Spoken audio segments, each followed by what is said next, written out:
Voici l'histoire d'une enfant de la Lune, Olympe, une maladie génétique extrêmement rare qui lui interdit de s'exposer à la lumière du jour sans protection.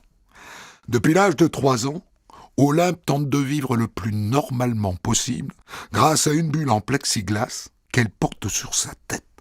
Elle raconte son histoire dans un livre coécrit avec sa maman, Émilie, aux éditions City, Olympe, fille de la Lune. Elles seront là toutes les deux pour le débrief de cette histoire. Voici donc leur histoire. Je l'ai écrite avec Tugdual de Dieu le veut. Réalisation Céline Lebras. Europe 1, Christophe Ondelatte. Pour raconter notre histoire, il faut bien commencer par le tout début. Il y est forcément question d'amour.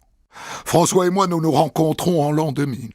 On aime tous les deux la mer, la voile, les voyages et l'aventure. On s'accorde vraiment bien. Le grand amour.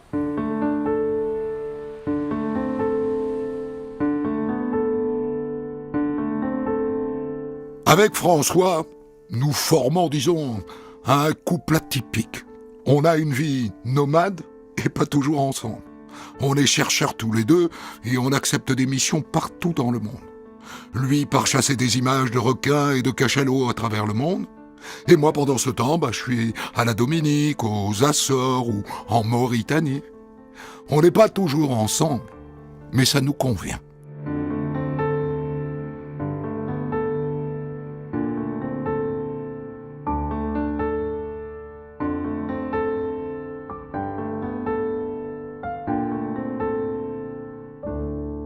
Moi, j'ai toujours voulu avoir des enfants. François, lui, ne se voit pas fonder une famille. Il veut continuer à voyager. Ça nous amène à parler de séparation. Mais on s'aime trop pour sauter le pas. Bon, d'accord. Je suis OK pour devenir papa. Mais c'est parce que je t'aime, hein.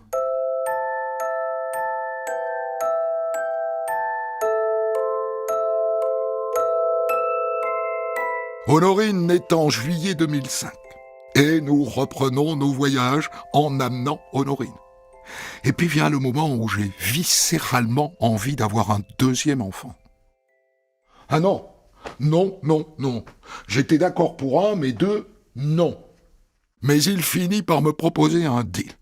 Si j'obtiens un statut d'enseignant-chercheur à la fac, c'est-à-dire un métier stable, il est d'accord pour le deuxième. Et ce poste, je l'obtiens. Un poste de maître de conférence à Poitiers. Hé, François, je voulais te dire, je suis enceinte. Je sens bien qu'il est embêté. Mais il s'incline face à ma grande victoire. Et quand le bébé sera là, eh bien nous reprendrons les voyages. Tous ensemble.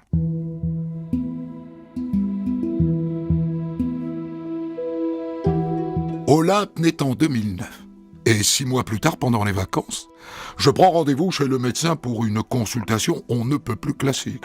La consultation des 6 mois. Elle l'apaise, elle l'ausculte, et elle passe sa main plusieurs fois sur sa peau. Et je vois bien qu'elle reste pensive. Cette peau n'est pas normale. Elle est trop sèche. Et puis vous voyez sur son visage, il y a ces petites taches là. Ça me paraît pas normal. Vous devriez voir un dermatologue. Un dermatologue ? On est en vacances. Où vais-je trouver un dermatologue ? Mais c'est peut-être des taches de rousseur, non ? Non. Non, un enfant n'a pas de taches de rousseur avant 3 ou 4 ans. Écoutez, je vais vous prendre un rendez-vous chez un dermato, ça me paraît important.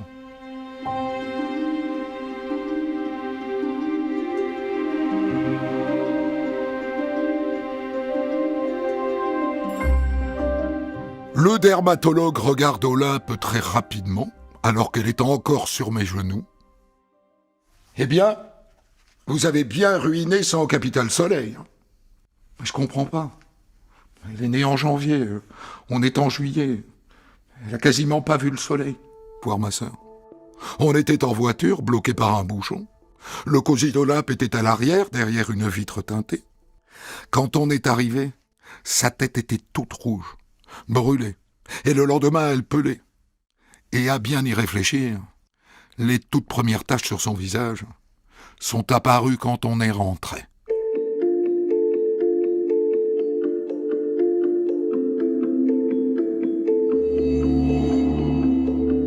Aux vacances de Toussaint, nous rejoignons ma famille en région parisienne. J'ai l'impression que de nouvelles taches sont apparues sur son visage. Non? Je crois que tu devrais retourner voir un dermato. Et là, elle compose le numéro et elle me colle le téléphone dans les mains. Elle doit avoir un pressentiment, mais elle ne dit rien. En vérité, elle se souvient des mots de ma grand-mère, il y a quelques mois. « Oh, elle est bizarre, cette petite. Elle n'aime pas le soleil. On dirait une enfant de la lune. » Le dermatologue nous reçoit. Il regarde à peine Olympe et il ne dit rien. Et il passe tout de suite un coup de téléphone. Et je l'entends dire « XP, XP ». Et quand il raccroche, « Vous avez rendez-vous demain à Necker pour rencontrer un spécialiste. » Mais pourquoi? Vous pouvez pas la regarder maintenant? Non, ce sera mieux là-bas.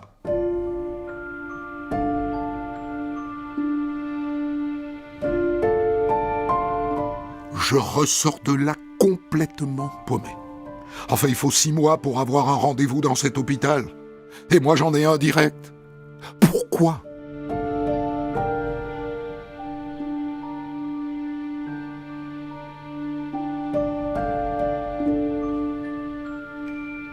Le lendemain, je me retrouve à Necker face au docteur Hadj Rabia.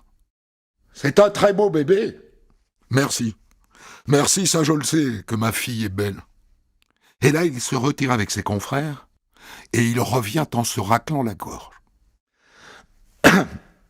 Madame Giré, je vais être très dur avec vous. Avez-vous déjà entendu parler des enfants de la Lune? Oh ben non. Xeroderma pigmentosum, XP. Ça vous dit quelque chose? Non. C'est une maladie génétique qui concerne en Europe et aux États-Unis une naissance sur 1 million. Et les petites taches sur son visage sont provoquées par une exposition aux ultraviolets. Ce sont des lésions provoquées par le soleil.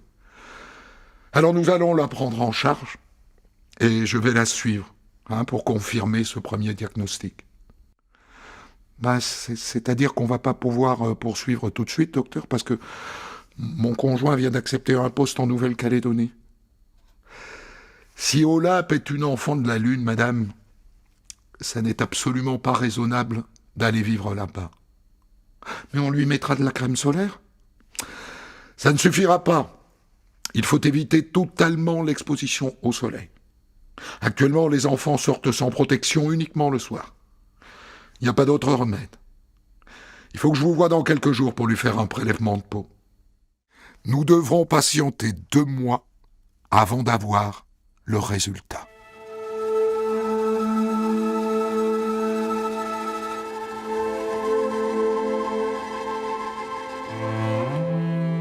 C'est confirmé. Olympe est bien une enfant de la Lune. Pourquoi elle? Enfin, il y a plus de chances de gagner à l'euro-million que d'être un enfant de la Lune. Est-ce que vous avez réfléchi comment vous allez vivre? Vous comptez vivre en cycle inversé? C'est-à-dire? Eh bien, rester confiné le jour et vivre et sortir la nuit. Mais enfin, c'est pas possible. On peut pas priver sa sœur d'une vie normale. Par ailleurs, il n'y a pas de remède à la maladie. On peut prévenir l'apparition de cancer par l'alimentation. Pas de sucre et pas de produits transformés. C'est-à-dire que non seulement on va vivre enfermé, mais en plus on ne va pas pouvoir manger ce qu'on veut. Ils vont être où les plaisirs de la vie? Ils veulent nous enterrer vivants? Nous avons équipé notre voiture d'un filtre anti-UV. Je ne peux pas encore filtrer notre appartement de Poitiers. Alors nous allons vivre derrière les volets. François n'est jamais là, et je me retrouve isolé avec les filles. Et la vie quotidienne est chaotique. Je réveille Olympe, je la couvre de crème solaire, ensuite marathon poussette de 45 minutes, je jette Honorine à l'école maternelle, et puis je cours jusqu'à la crèche d'Olympe, je m'assure qu'il reste de la crème solaire dans son casier, je repasse chez moi pour me changer, et je fonce pour être à la fac à l'heure. Personne ne sait que je vais mal. Pour la rentrée prochaine, la crèche me dit qu'elle ne pourra plus accueillir Olympe. Vous comprenez, c'est trop contraignant. La tenir éloignée des fenêtres, lui mettre de la crème solaire toutes les 2 heures. Et puis comment expliquer aux autres parents qu'il n'est pas possible d'aérer et d'ouvrir les fenêtres? Je suis vraiment désolé.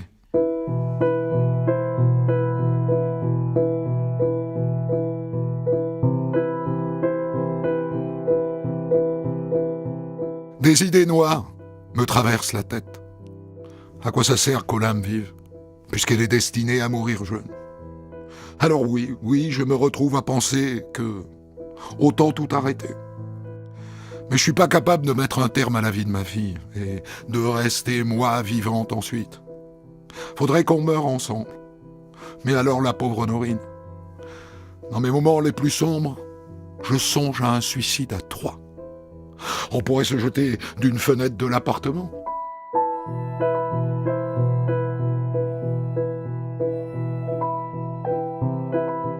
Olympe est déroutante. Elle est très facile à vivre. Elle ne semble pas vivre mal les tartinades de crème, ni les manches longues, ni les lunettes, ni le chapeau. Elle fait le clown, elle passe son temps à faire des cascades, des pirouettes et à chanter. Elle est pleine d'énergie. Eh ben dis donc ta fille, hein, elle te montre qu'elle a envie de vivre. Hein. Et là, quelque chose s'éclaire en moi. Olympe n'a pas envie de mourir. Elle a bien plus de ressources que moi. Elle me montre la voie, le choix de la vie, et pas celui de la mort. À partir de ce moment-là, je décide de me remettre à la barre de notre bateau, de ne plus être victime du mauvais temps, d'essayer d'affronter les tempêtes.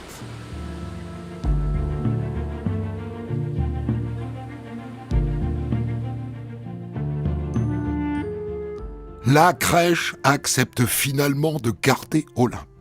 Le pédiatre qui la suit est allé voir la directrice.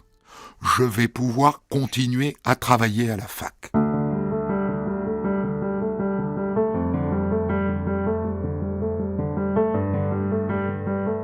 Bon, maintenant, il faut que je lui bricole une protection. L'association Enfants de la Lune en propose une, mais elle est pour moi invraisemblable. C'est un grand tissu UV blanc qui recouvre intégralement le corps, une cagoule sur la tête et une paire de lunettes de ski. Cet attirail dissimule tout, le corps, la tête et le visage.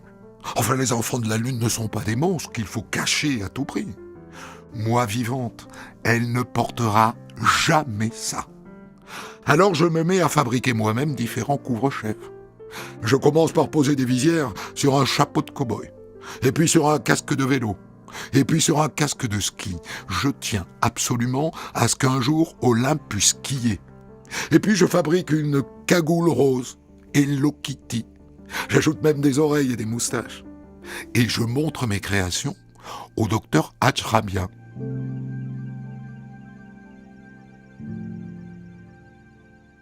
Vous devriez rencontrer le père d'un enfant de la Lune que je connais. Lui aussi bidouille des protections. Ah, d'accord, je suis pas toute seule. Qu'est-ce que vous penseriez de l'idée de monter un collectif de parents? Excellente idée. En vous y mettant à plusieurs, je suis sûr que vous imaginerez une protection digne de ce nom. Alors je prends contact avec la présidente de l'association Enfants de la Lune. On pourrait lancer un projet avec la fac de sciences du sport de Poitiers. Là-bas, il y a un jeune homme formidable. Je voudrais qu'on invente avec lui une protection qui permette aux enfants de faire du sport, notamment. Il faut que la protection soit transparente pour qu'on puisse voir les enfants, qu'elle ne laisse pas passer les UV et qu'il y ait un système de ventilation. Alors nous commençons par la conception de plusieurs prototypes. Et j'enfile moi-même les protections pour les tester, en courant sur mon tapis de course. Nous avons trouvé aux États-Unis un modèle de bulle rigide et concave, comme un bocal de poisson rouge. Et au Japon, le ventilateur qui permettra d'éviter l'accumulation de buée dans la bulle.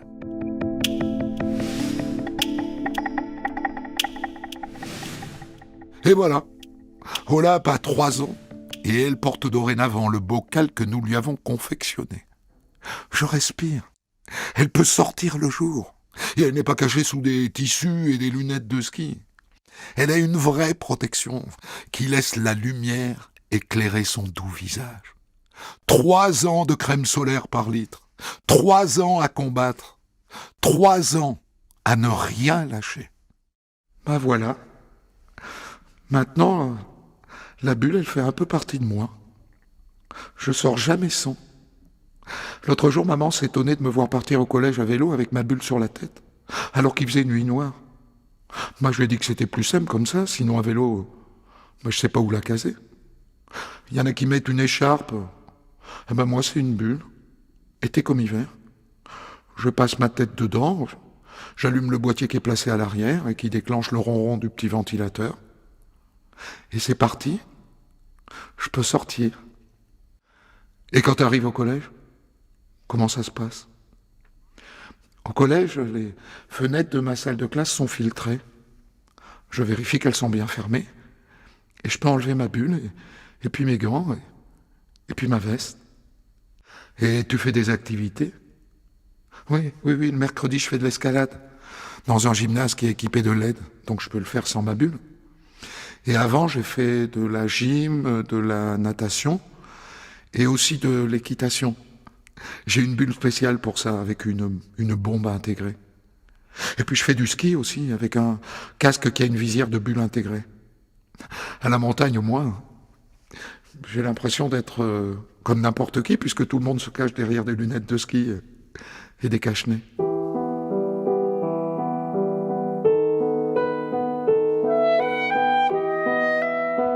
Au collège, depuis la 6e, Olympe fait l'option musique, 1 heure de chorale par jour. Et elle avait envie de s'inscrire dans une école de comédie musicale. On a repéré une école, il y avait une journée porte ouverte, on y est allé. Maman, regarde mon dosimètre. La salle est exposée aux UV. Mais c'est pas grave, ma chérie. Il suffira de fermer les fenêtres et d'en rester éloigné. J'ai appelé les responsables de l'école avant de venir. Ils sont d'accord. Malheureusement, ce jour-là, il faisait chaud. Et les parents des autres n'ont pas accepté qu'on ferme les fenêtres.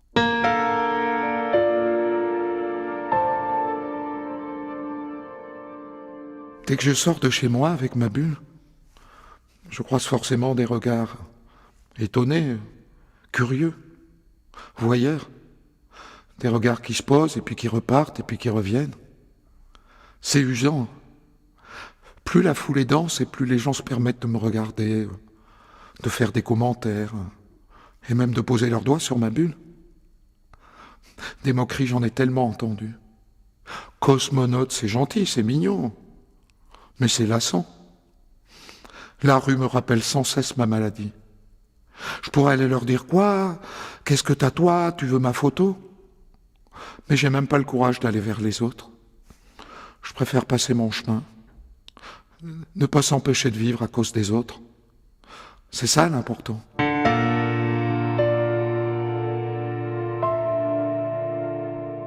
Alors aujourd'hui, en 2022, il existe des adultes de la Lune. C'est nouveau, ça. Avant l'invention des protections, presque aucun enfant ne parvenait à survivre à l'adolescence. Alors quel est désormais l'avenir des malades de XP?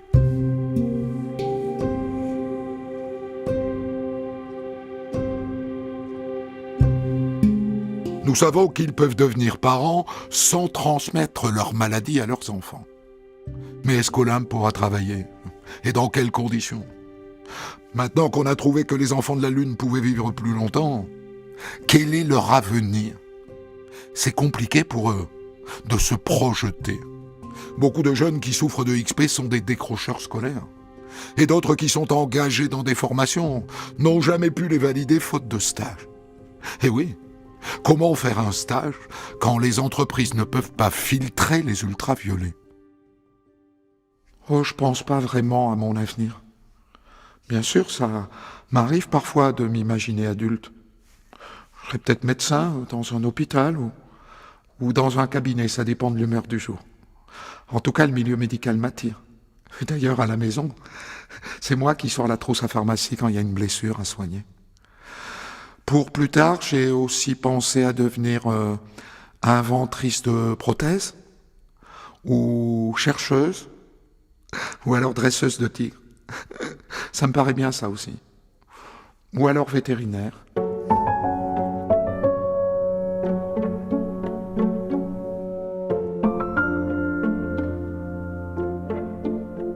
Tous les 4 mois, Olympe doit se rendre à l'hôpital Necker pour un contrôle de sa peau.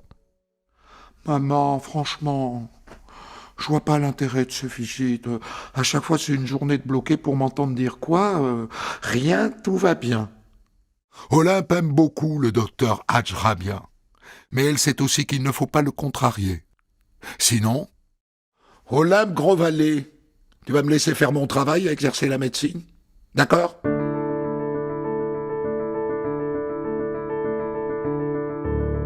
Ces consultations sont d'une simplicité folle.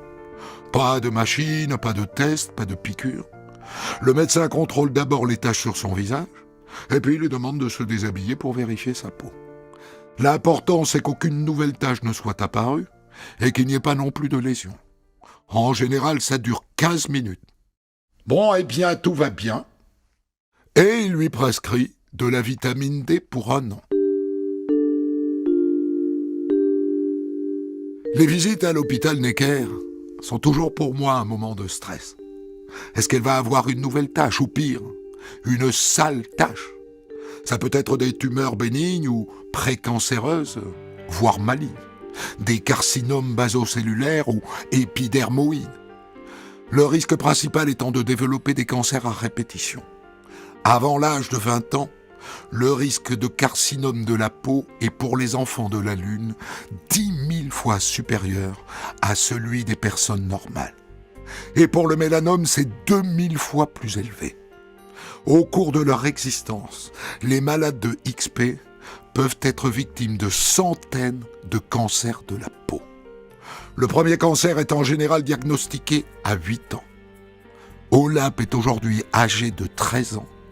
Et elle n'a jamais eu à se faire retirer la moindre lésion ou la moindre tumeur.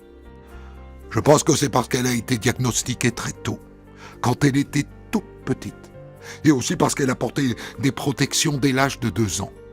Et grâce aux visites, si un jour une tumeur est diagnostiquée, elle sera traitée très vite.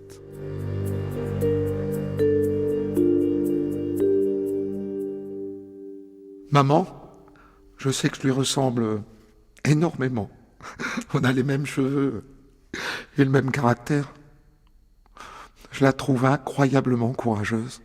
Il faut que je le dise, ça. Même si parfois elle est chiante et elle me fatigue. Je trouve qu'elle s'occupe trop de l'association, ça me gonfle. Elle gère beaucoup trop les enfants des autres. C'est peut-être de la jalousie. Mais elle s'est toujours battue pour que je vive le plus normalement possible. Ça, il n'y a pas à dire. Moi, Olympe, enfant de la Lune, j'ai une vie exceptionnelle. Je suis malade depuis ma naissance, d'un mal qui est pour l'instant incurable, mais je vis des moments puissants, entouré de l'affection de mes proches. Et ça n'a pas de prix. J'ai tiré ce récit du livre d'Olympe Grosvalet et Claire Larquemin aux éditions City, Olympe, fille de la Lune. Pour commenter son histoire du jour, Christophe Ondelat reçoit un invité, acteur direct de son récit.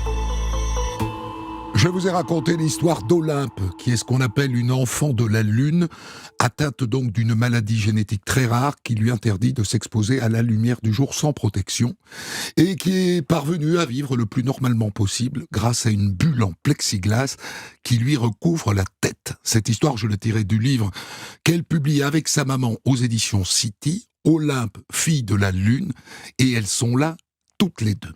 Merci Olympe d'avoir osé notre studio. Zéro danger pour toi ? Oui, c'est bon, le studio est équipé, je peux être là avec vous sans avoir de protection. Tu as un dosimètre, c'est ça, pour vérifier ? C'est ça, c'est une petite machine qui permet de voir s'il y a des UV dans la pièce ou pas. Et ici, négatif. Ici, il n'y en avait pas. Vous vérifiez, Émilie, ou vous la laissez à 13 ans vérifier elle-même et vous n'intervenez pas ? Je la laisse vérifier maintenant. Ouais. Maintenant. Avant, il y avait un contrôle. Exactement. Ouais. Vous êtes venu comment ? On est venu en TGV. Ouais. Et donc dans le TGV, c'est filtré ou pas filtré ? Dans le TGV, on ne sait pas si c'est filtré, mais en tout cas, les fenêtres ne laissent pas passer les UV. Donc dans le TGV, Olympe peut enlever sa bulle. Et les lumières, en plus, sont bonnes. Donc c'est cool ça. Oui. Dans le TGV, pas de regard des autres, pas... Ah non, une fois que j'ai enlevé mes protections, il n'y a plus personne qui regarde, je suis normale. C'est normal. Et alors quand vous arrivez à Paris, donc depuis Poitiers, vous habitez toujours à Poitiers, Oui. ça se passe comment ? Parce que là, il y a la gare, vous avez pris un taxi Oui. ou le métro ? Oui, bah là, elle remet, dès qu'elle sort du train, elle remet sa bulle. Elle est habituée à l'enlever et à la remettre rapidement. Donc sur le quai, elle la remet. Dans la gare, elle l'a. Dans le métro, elle l'a. Si le métro est en intérieur, elle l'a pas. Mais si le métro sort et qu'il y a une En fenêtre, aérien ? bah, là, elle l'a. Parce Ouais. que les fenêtres du métro laissent passer les UV. Donc, elle la garde le Ouais. plus souvent. Le plus souvent possible. Olympe, est-ce que tu fais des exceptions ? C'est-à-dire, est-ce que tu peux passer devant une fenêtre sans que c'est des conséquences considérables ? Ou même une fenêtre non filtrée, c'est dramatique ? Alors, évidemment, il faut toujours être hyper vigilant parce que, évidemment, ça peut me faire des petites taches. Mais après, si c'est vraiment 1 seconde ou même 2 secondes, c'est pas grave. Parce que ça m'est déjà, par exemple, des fois arrivé à l'école que ma bulle, elle s'en aille un petit peu, mais à l'extérieur, mais ça dure vraiment 2 secondes. Dans ces cas-là, c'est pas grave du tout. Ouais. Traverser une rue, Émilie, c'est pas interdit non plus, juste traverser la rue ? Ah non, traverser la rue, c'est trop long. C'est trop long, On parle de quelques secondes. pas plus. Parce qu'en fait, c'est cumulatif. Les UV, sa peau ne répare pas l'agression des UV. Ouais. Donc 2 secondes parce qu'elle perd, elle pense à une anecdote à l'école où elle avait fait le toboggan la tête à l'envers et la bulle était arrivée avant elle en bas du toboggan. Ouais. Donc l'AVS était catastrophée. Et je lui dis mais c'est pas grave, ça a duré que quelques secondes. Vous lui avez vite remis sa bulle sur la tête. Mais c'est exceptionnel. Alors j'ai plein de questions pratiques, mais je pense que c'est ça qui vient à l'esprit en premier. Est-ce qu'on arrive à se faire des amis avec une bulle ? Olympe, des vrais amis ? Moi, j'ai toujours eu des amis parce que je pars du principe que c'est hyper important, vraiment. Mais même pour une personne normale, on a besoin d'être entouré, on a besoin d'être soutenu. Donc, évidemment que depuis la maternelle, j'ai toujours eu des copines. Parfois, elles changent, parfois, c'est les mêmes. Par exemple, je sais que j'ai une copine que j'ai depuis la petite section. Et bien sûr, il y en a qui se rajoutent. Là, par exemple, au collège, je m'en suis refait des nouvelles. Est-ce que parfois tu te dis, oui, mais est-ce qu'elles sont vraiment amies avec moi ou est-ce qu'elles ont pitié de moi ? Non, moi, je pense que c'est vraiment un vrai lien d'amitié, vraiment. Ouais. L'idée de la pitié vous a traversé l'esprit ? C'est un mauvais sentiment, la pitié. Je pense pas que ça puisse venir d'un enfant parce que quand l'enfant est à la maternelle, il va volontiers vers les autres. Ouais. C'est pas à la maternelle à la limite, si parfois on pouvait penser à de la pitié, c'est quand Olympe est invité à un anniversaire, de se dire peut-être qu'il l'invite pour pas la mettre de côté. Donc ça peut venir d'un parent, mais pas d'enfant. Et chez ses copines, j'ai jamais ressenti ça. Inévitablement, je vais te poser la question de l'amour. Tu as 13 ans, c'est l'âge où on commence à s'intéresser à ces choses-là. T'y penses, toi ? Oui, évidemment que j'y pense. Après, personnellement, j'ai déjà eu des petits copains. Oui. Mais évidemment que plus tard, j'aimerais avoir un mari, des enfants. Parce que tu peux avoir des enfants oui, sans risque. Je peux avoir des enfants et ne pas avoir de risque de leur transmettre ma maladie si le papa n'a pas lui-même cette maladie. J'ai raconté ici plein d'histoires d'enfants handicapés et j'ai noté que les sourds se marient avec les sourds, les aveugles avec les aveugles. Est-ce que les enfants bulles se marient avec les enfants bulles ?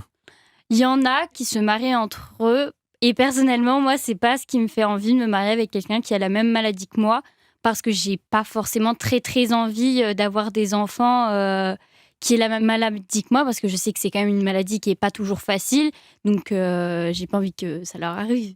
C'est un souci pour vous, ça, Émilie ? L'amour, les petits copains, enfin, tout ce à quoi on pense à l'adolescence. Et effectivement, je pense que toutes les mamans s'interrogent sur l'avenir de leurs enfants, y compris l'amour amoureux de leur enfant de la Lune. Ouais. Et elle ne peut transmettre la maladie que si elle est avec un autre enfant de la Lune. Ah oui, donc elle ne peut pas faire un bébé avec un enfant de la Lune.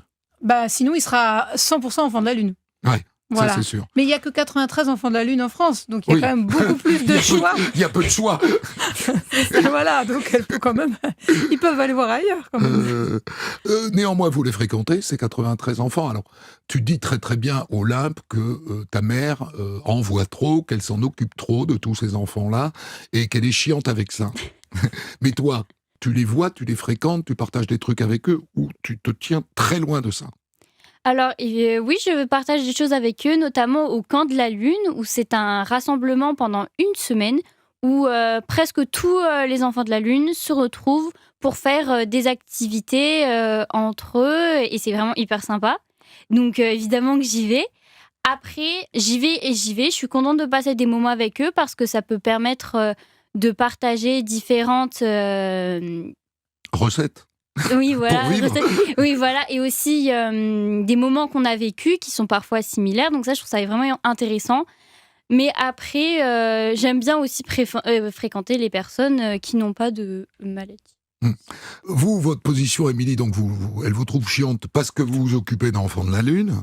Vous avez levé le pied, du coup ? Non, pas du tout. Elle me trouve chiante parce qu'elle est ado.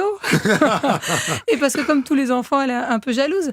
Mais c'est très important pour nous, association, de faire ces rassemblements, parce que c'est un rassemblement avec les enfants, mais aussi avec les familles. Comme ça, les familles peuvent échanger. Ouais. On habite tous Vous leur lâchez jamais la grappe. Mais on habite tous aux quatre coins de la France. Oui. C'est le moment. Et puis c'est l'été. L'été, c'est le moment le plus difficile pour les enfants, parce que c'est là qu'il y a le moins de possibilités, que le soleil se couche le plus tard. Donc on arrive à faire ouvrir des parcs d'attractions pour nous le soir, donc tous les enfants sont ravis de venir à ces rassemblements. Et le jour, ils ont tous la bulle. Oui, et le jour, ils ont tous la bulle. La même bulle. C'est-à-dire votre bulle, on va en parler dans un instant, mais votre bulle, elle a été généralisée à tous les enfants ? Oui, tout à fait. On a réussi à la faire fabriquer de manière industrielle, d'abord à la faire certifier aux normes pays, et puis donc elle est fabriquée par une usine à lingerie indiscrète dans la Vienne. Alors cette bulle que vous avez inventée avec d'autres, Émilie, moi j'ai été très très très surpris qu'elle n'ait pas été inventée avant. Et je me dis que peut-être il y avait une forme de défaitisme face à la maladie. C'était difficile, c'est-à-dire qu'il faut à la fois rassembler des composantes qui n'existent pas entre elles, et de défaitisme peut-être. Certains parents devaient se dire que avant qu'il y ait la protection, les médecins, quand ils diagnostiquaient un enfant, c'était soit on pouvait vivre donc de nuit, ce qui n'est pas facile pour vivre avec les autres, puis il faut habiter dans une grande ville, tout est fermé la nuit, un parc de jeux est fermé, ou alors accepter de se dire mon enfant va sortir peu protégé ou avec de la crème, ce qui n'est pas suffisant, et puis il va mourir tôt. De toute façon, on nous a dit qu'il allait mourir tôt. Exactement, donc autant le laisser vivre. Est-ce qu'il y avait du défaitisme aussi chez les médecins ? Parce que malgré tout, je me dis que ces dermatologues auraient pu être ceux qui allaient suggérer de fabriquer ces bulles en disant solliciter des laboratoires pour les fabriquer. Oui, peut-être, mais quand on a si peu d'enfants en France, on n'intéresse aucun industriel. Ouais, ça c'est sûr. Combien de bulles est-ce que tu as ? Alors, moi, ma maman m'en fabrique depuis que je suis toute petite. Du coup, je sais pas combien j'en ai eu en tout. Oui. Mais tu en as une de rechange tout le temps ou pas ? Oui, parce que elle m'en fabrique en général à chaque saison. Donc, c'est-à-dire que j'en ai une pour l'hiver. Comme les cartables. Une pour l'été. Oui, d'accord. Voilà, c'est ça. Et en fait, je tourne comme ça. Et celles, par exemple, que j'avais quand j'étais plus petite, on les envoie à d'autres enfants qui en ont besoin. D'accord. Il faut qu'on parle du rapport des autres à ta bulle, parce que tu dis des choses très fortes là-dessus dans le livre que j'ai repris dans mon récit. Tu expliques notamment comment parfois tu t'en fiches que les gens te regardent, et comment parfois ça te gonfle énormément. Et tu dis très bien que ça dépend en fait de ton humeur.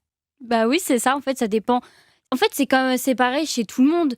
Quand on a passé une mauvaise journée, qu'il y a tout qui est pénible, on n'a pas envie qu'on nous rabâche pour la 100e fois de la journée regardez un cosmonaute, alors que la personne en fait se croit drôle. Et donc du coup, au bout d'un moment, on a juste envie de lui dire, mais tais-toi. Comment ça se passe au collège? Si j'ai bien compris, c'est peut-être vous, Émilie, qui avez fait la démarche au départ. Tout le monde est au courant au collège de qui tu es, de la maladie que tu as, des contraintes que tu subis, hein, c'est ça? Oui, quand un enfant doit être scolarisé, c'est long. Dès qu'un enfant doit changer d'établissement, ça nous prend 2 ans de démarche.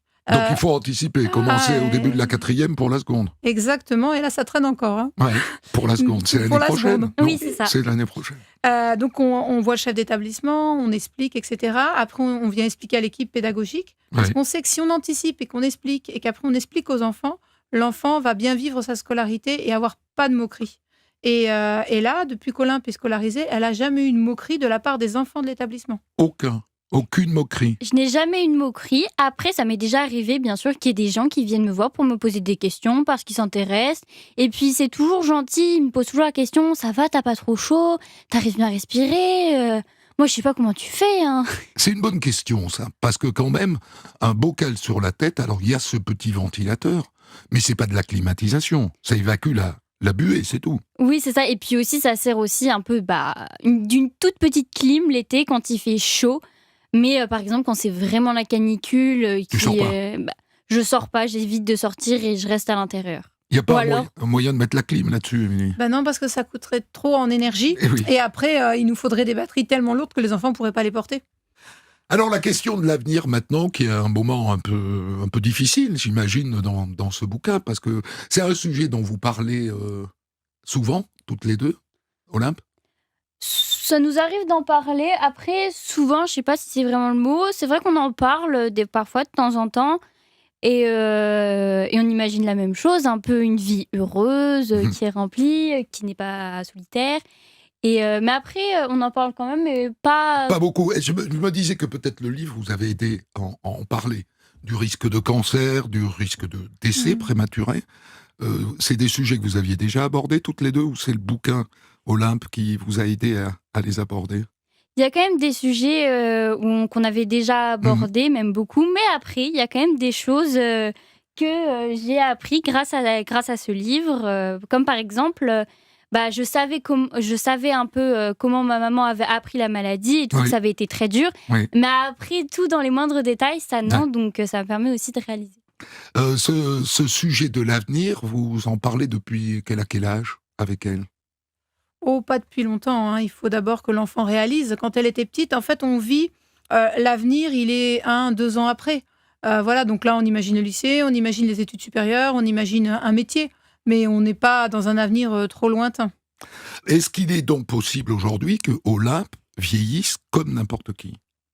Moi, je pars du principe que oui, si on la protège des UV et qu'elle ne développe pas de cancer, elle pourra vivre comme tout le monde. Les lésions, ça, vous en avez dit un mot tout à l'heure, mais rien n'est rattrapable. C'est-à-dire ce qui altère la peau vient s'additionner à ce qu'il a altéré avant. Il n'y a pas de reconstitution possible Tout à de la fait. peau. Oui, tout à fait. Et on ne sait pas guérir. Il n'y a pas de traitement. Non. Il n'y a pas de recherche sur un traitement. Aujourd'hui, il n'y a plus aucune recherche. Parce que vous n'êtes que 93, Olympe. C'est ça, en fait. C'est ça, et c'est aussi parce qu'ils avaient tenté des recherches sur une crème qui pouvait nous permettre de sortir dans les aires où il n'y a pas trop de soleil pendant la journée, mais malheureusement, cette crème, il y a un test qui a échoué, du coup, ils ont tout arrêté. L'apparition des adultes de la Lune, qui est donc très nouvelle, c'est quelque chose de généralisé, c'est-à-dire que cette perspective de ne pas mourir adolescent, elle touche aujourd'hui la totalité des enfants de la Lune, où il y en a qui ont trop dégusté au départ de leur vie.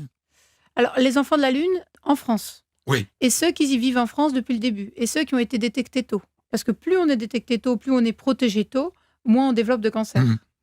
Donc, actuellement, on peut imaginer que les 93 enfants de la Lune deviennent 93 adultes de la Lune. Alors, dans les 93, Il y a des adultes aussi. Il y a déjà des adultes. Il y a déjà Voilà. des adultes. Mais on peut espérer qu'ils vivent. C'est comment à l'étranger? Moins bien. À l'étranger, s'ils ne sont pas protégés, l'espérance de vie dans les pays du Maghreb, c'est 14 ans. C'est plus faible que chez nous. D'accord. Les pistes médicales, il y en a? C'est-à-dire, quand vous allez voir le médecin, il vous dit peut-être qu'on a un truc, peut-être qu'on cherche un truc, peut-être qu'on pourra reconstituer cette peau, parce que c'est là l'enjeu. Vous parliez des basocellulaires, moi c'est un truc que je connais bien, hein, je m'en suis fait enlever plein, mais on a des crèmes. qui nous permettent de reconstituer les cellules. Alors là, en laboratoire, ils seraient capables, avec des cellules d'un enfant, de fabriquer de la peau pas malade. Oui. Sauf qu'après, il faudrait faire une greffe de peau sur le visage. Oui. Donc, esthétiquement, ce serait encore pire. C'est-à-dire qu'on aurait changé la peau du visage d'un enfant comme si c'était un grand brûlé. Donc, on n'en est pas là, et on n'en est pas là pour la France. Et pour répondre à la question, non, il n'y a pas de recherche et il n'y a pas de piste en ce moment. Aucun chercheur ne travaille pour cette maladie. Trop peu de cas, comme beaucoup de maladies rares. Ça n'intéresse pas trop les chercheurs. En revanche, si on sait réparer les gènes, on sait exactement où est Donc la la mutation. thérapie génique est un espoir. Voilà. Si un jour on sait réparer les gènes de tout le monde, cette maladie pourra en bénéficier. Alors, ce qui est marrant dans votre histoire, Émilie, c'est que donc on découvre votre jeunesse d'aventurière.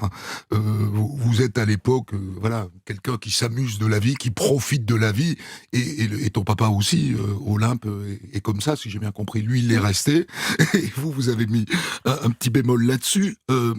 Vous continuez, Émilie? Peu. Alors, pour certains, ça va être beaucoup, mais pour moi, c'est peu. C'est que vous partez que 4 fois par an. Alors, on part en voyage parce que ça, on aime voyager. Avec Olympe. Avec Olympe. Et on trouve des solutions pour partir avec les 3 enfants, parce que Olympe a une sœur et un frère. Oui, il y a un petit frère Voilà, aussi. exactement. Elle a un Augustin, c'est ça? beau-père. Non, Balthazar. Balthazar. Elle a un beau-père et on part en vacances ensemble. Oui. Alors, pas des vacances que j'avais imaginées quand j'étais jeune. Par exemple, le bateau, on a... Trop de soleil. C'est pas possible, le bateau. Ouais. Ou alors, elle resterait enfermée en bas dans la cale. Quel est l'intérêt de Mais voyager vous allez enfermée en bas? loin, parfois. Oui. Où est-ce que tu allais, Olympe? Là, par exemple, pendant les vacances de février, on est allé aux États-Unis, Ouais. donc en Californie, Ouais. en Arizona et au Nevada. Ah bah dis donc. C'est un truc que j'ai noté, je vous l'ai dit, j'ai raconté d'autres histoires d'enfants handicapés. Et il y a quelque chose que j'ai remarqué, et c'est pas dit explicitement dans votre bouquin, mais on l'entend, c'est que les papas sont lâches. Et que les mères affrontent. C'est une constante. Et il a été un peu lâche, le papa. Oui, alors après, c'est bien raconté dans l'histoire. À la base, il voulait pas d'enfant. Oui, Avec moi, il en a eu. oui. C'était une Mais il n'a condition. pas affronté avec vous. Non, non, ça a été trop dur pour lui, je pense. Parce que c'était un aventurier intrinsèquement. Tout à fait, d'abord de changer de vie. On s'était dit qu'on n'aurait jamais de maison, Ouais. qu'on aurait que des bateaux et voilà, et une voiture. Et là, il a fallu changer de voiture. Et puis je lui ai dit, mais on va acheter une maison, on va arrêter d'être éternellement locataire de tout petits logements pour être en vacances Ouais. et voyager. Et donc on a vraiment changé complètement notre manière de voir la vie. C'est décevant, ça, que les papas soient lâches. Alors, heureusement, dans l'association, il y a des papas qui ne sont pas lâches. Voilà. Ça t'affecte, ça? Que ton père n'ait pas assumé comme ta mère. Alors, moi, personnellement, je m'en souviens pas, hein, j'étais vraiment petite. Après, un petit peu, forcément, mais moi, je trouve ce qui compte, c'est que maintenant, il est là, et quand je le vois, il me traite parfaitement, en fait, il n'y a pas de problème. Après, c'est vrai que ça me touche un peu quand même qu'il n'ait pas très, très bien réagi. Oui, assumé. Oui, voilà, mais après, Mais ça c'est te comme ça. rassure, les mecs assurent rarement et les femmes souvent. Il y a des Ouais. exceptions à tout.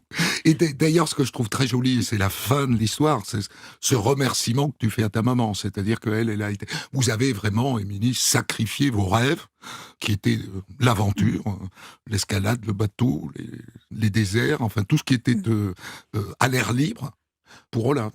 Oui, mais je dirais Sans regret. sans regret, parce que quand on décide Olympe, je l'aime comme tous mes autres enfants, et donc ça me coûte pas. Exactement. Parfois, quand je me remets à faire du bateau, je me dis Oui. effectivement, j'aime toujours ça. Hein. Oui. Mais non, je suis très heureuse avec mes enfants. Non, mais quand elle sera grande, vous pourrez repartir Exactement. sur les bateaux. Tu dis des mots très jolis sur ta maman dans le livre, Olympe. Bah oui, évidemment, et tous ces mots, je les pense parce que ma maman, elle a toujours été là et j'espère qu'elle sera toujours là. Merci à toutes les deux. Je rappelle le titre de ce livre, et je le répète comme je le fais à chaque fois quand j'adapte un livre, que le livre en l'occurrence fait 240 pages et que je n'en ai raconté qu'un tout petit morceau.